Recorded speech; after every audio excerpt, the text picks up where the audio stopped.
Sous-partie 4. Un principe dynastique par fratrie, le rôle des oncles. Finalement, ce furent bien les Marwanides qui parvinrent à imposer le principe dynastique. Après trois échecs patents de la part des Halides, des Sofianides et des Obeirides, avant tout grâce à la force armée. En outre, l'autorité omeyyade, qu'elle eût été soufianide ou marwanide, n'était pas acceptée en Irak et au Hijaz. Ces pays durent être conquis par le glaive, par Abd-el-Malik, qui règne de 685 à 705. Toutefois, à l'intérieur de cette famille victorieuse, le principe même de la succession patrilinéaire n'était pas acquis. Ainsi, l'essentiel de la séquence marwanide, qui court de 705 à 743, est caractérisé par la succession des 4 fils de Abd-el-Malik.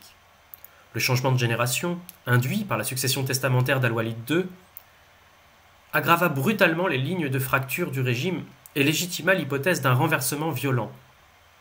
Le principe successoral était tellement incertain que Abd-el-Malik organisa lui-même sa succession en imposant contractuellement ses 2 fils, Al-Walid puis Sulayman, de 705 à 717. C'est l'origine du concept de titulaire de l'accord, ou Wali al-Ahd, utilisé à l'époque abbasside au sens de prince héritier. Ce principe de désignation contractuelle permit plus tard à Al-Mansour de légitimer sa prise de pouvoir en 754-755 à la suite de son frère, avant de choisir lui-même son favori parmi ses fils survivants pour lui succéder. Ce dernier, Al-Mahdi, qui règne de 775 à 785, agit de manière similaire à Abd-el-Malik, en imposant à son tour la succession de 2 de ses fils, avant que le cadet, Haroun, qui règne de 786 à 809, ne reproduise ce modèle contractuel. Cette procédure successorale, généralement associée à un partage de l'empire, rappelle celle des Carolingiens contemporains. C'est encore une succession fraternelle qui eut lieu lorsque la branche marwanide des fils d'Al-Walid Ier, Ibrahim et Yazid III, se succédèrent en 744 l'un à l'autre, et tous deux, en fait, à leur aîné Al-Abbas, qui était mort peu avant leur révolution. Sur un modèle presque exactement identique, une décennie plus tard, ce fut Al-Mansour qui hérita de son frère Al-Safah, lequel avait lui-même succédé à l'imamat théorique de son aîné Ibrahim.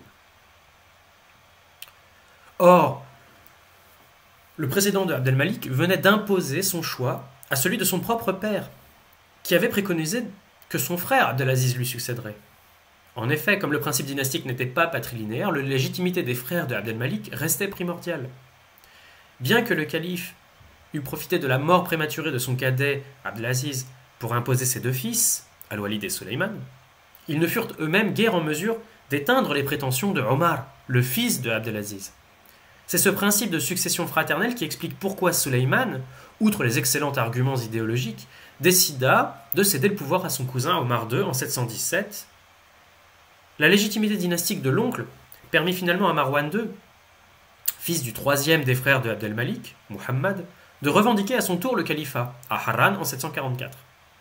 Comme l'aînesse ne confère aucun droit de succession, et qu'il n'y a aucune primogéniture masculine dans la tradition familiale, l'aînesse ne se manifeste que dans l'ordre de succession de la fratrie. Toutefois, cette antériorité subsiste au sein de la famille élargie. L'oncle aîné reste donc le chef de la famille. Et c'est ce principe qui permit aux petits-enfants de l'oncle aîné de la famille hachémite, Al-Abbas, d'affirmer leur priorité au sein du parti familial, jusque-là pourtant dominé par la branche cadette d'Abu Talib, le père de Ali. C'est encore ce principe qui supporte la légitimité de Abdallah ibn Ali, l'oncle d'Al-Mansour, qui est élu calife en Syrie en 754, parce qu'il est l'aîné de la famille abbasside, et ce, contre son neveu Al-Mansour, qui est lui le fils, comme Al-Safah et comme Ibrahim plutôt, de Muhammad ibn Ali. Sous-partie 5. La bay'a par acclamation, confirmation et légitimation des révoltes.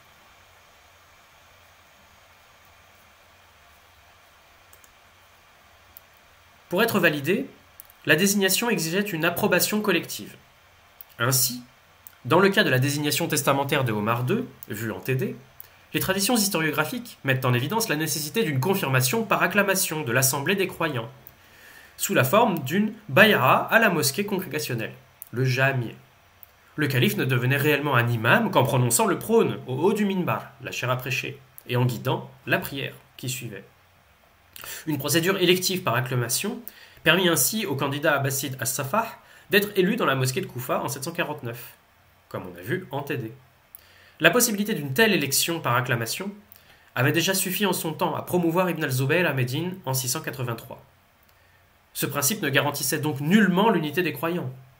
Au contraire, il permit de légitimer le renversement d'Al-Walid II par Yazid en 744, et bien sûr de légaliser, plus tard, la révolution abbasside.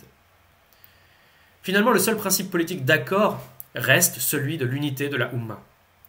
Le principe de désignation ou celui de la succession héréditaire étaient plus que contestables et leur mise en pratique était échevelée. La désignation ou l'association de son fils ne garantissait pas sa succession, non plus qu'il ne pouvait asseoir un parti familial sur le long terme, en tant que pouvoir dynastique stable et légitime. A l'inverse, en cas de pouvoir personnel et familial fort, la succession continuait de reposer sur des logiques de fratrie, les frères se succédant avant les fils. Ces tensions et cette dialectique expliquent pourquoi, en ce milieu de 8e siècle, les kharijites continuent de privilégier la procédure électorale. Pour autant, ils s'accordent avec les chiites et les partisans du nouveau régime abbasside sur le principe monarchique comme garant de l'unité de la Oumma.